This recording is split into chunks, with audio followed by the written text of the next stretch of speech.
So I want to talk to, is it Cyril? Yes, you pronounced it right the first time. I'm glad. Cyril, hey! All right. You're talking to Eric and Owen. What do you want to talk about? Yeah. Like I said, the question, are you an atheist, comes up a lot on your show, Matt's show, and lots of the other shows. And a lot of times the response is either yes or no. Right? Yep. You hear me? Yes, absolutely. Can you hear us? Yeah, I can hear you. Maybe I got cut off there a second. No, you're correct. Okay. So, yeah. Yeah, the question would be, are you theist or atheist?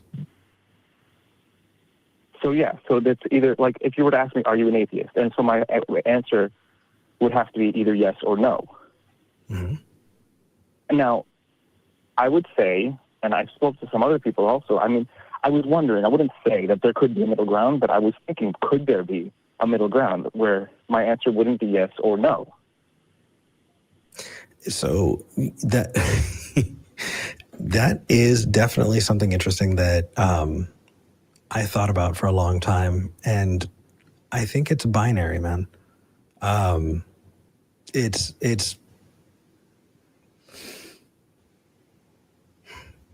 so. Let me ask you this, Eric, and maybe you can kind of clarify the position.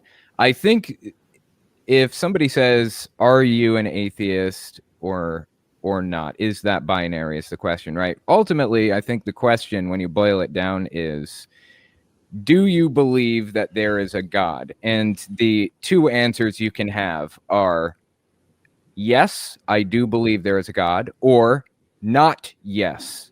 Like, it's not yes or no necessarily. It's not a true or false type of situation. I think it's a true or not true situation. And there's a difference between not true and false, right?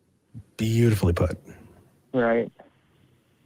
Thank you. That's very logical. And when I spoke with a friend of mine who's a historian who follows the teachings of Buddha, he said, well, yes, it could be yes and no, but like he brought the yin yang, where it's black on one side, white on one side, it's the two black and white dots in the middle, where there's always black and white on each on the other side.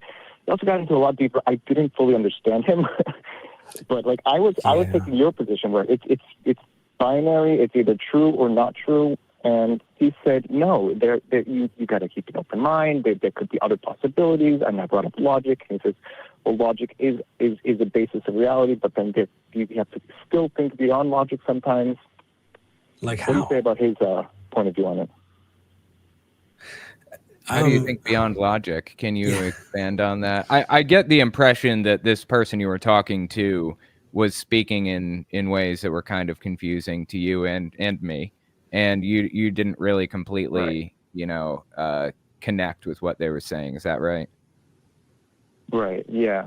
He explained to me over and over and over again for like half an hour. I was like, "What? I still don't get it." Open mind, and he's got all these different terms.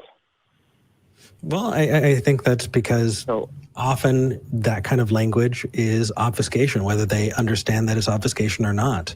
Instead of going, I understand the concept, you're replacing it with, wow, that's deep. And stopping the conversation there.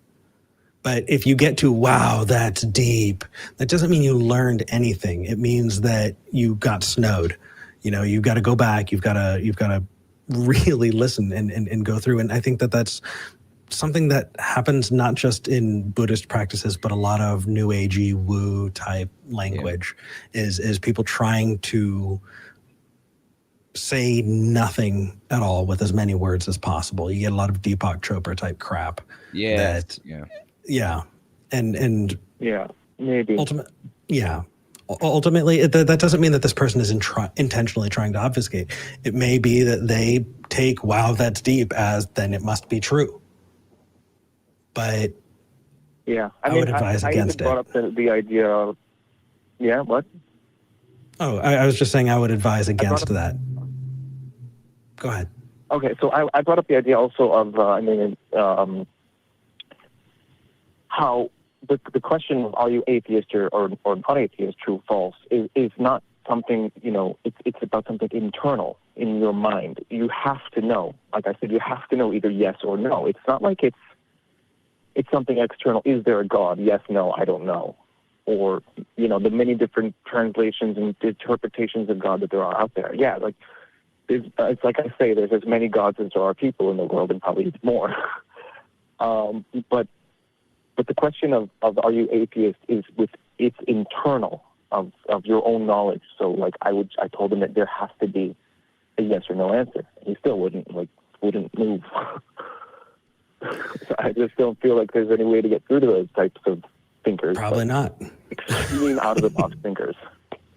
Yeah, probably not. Right? I know Tim mentioned it and come up with it, but he's the one I first heard it from when he said, keep an open mind, but not so open that your brain falls out. Yeah. Yeah. Yeah. That's a good saying. Yeah. Yeah. But it definitely is an interesting conversation. And in the future, I would advise against the 100% certainty thing, because I don't think that I have 100% certainty about pretty much anything. But we have degrees of certainty, and we do our best to understand things as much as we can. But, coming to 100% certainty on a thing is not the kind of universe that we can live in.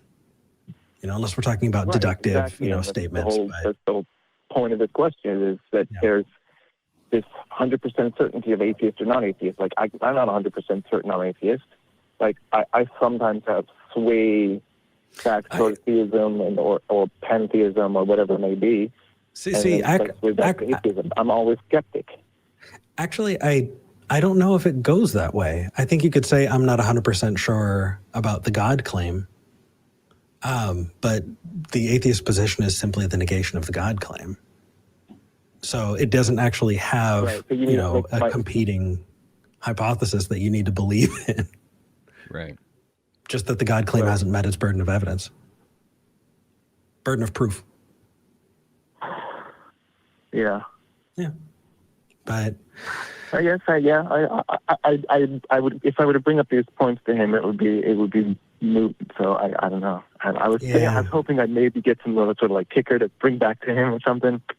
Nothing. Ask him if something deep means that it's true. Because if it doesn't mean that it's true, then he should be able to put it into better language that you can understand. And if he can't do that, then he probably needs to study a little better.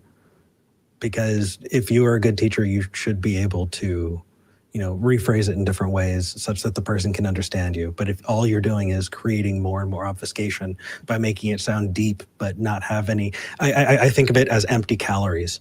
Why are you going to waste your time on intellectual junk food? Because it's just not getting anywhere. So right, and like he didn't ever actually claim that I'm not smart enough or anything like that. Kind of like what the Orthodox Jews and what Christians do sometimes when can't grasp their claims. But I kind of felt that way, Yeah. So absolutely, anyway, but just want to get your opinion on it. Absolutely, calling in from Israel, we appreciate it. What time is it over there? It's right now 10:40. Okay. Well, then you didn't have to stay up too late. That's and actually, good. I'm really happy that I got to speak to you guys today, because I spoke with our Israeli version of yours and the Atheist Experience show. We have the Atheist line here in Hebrew. Started. That's awesome. A year ago. Yeah, that's awesome. So, I think I got an email from them a while back. Hebrew is called. What? Oh, go ahead. Yeah, so I just wanted to give a shout out to them if possible. Absolutely. How can people find them?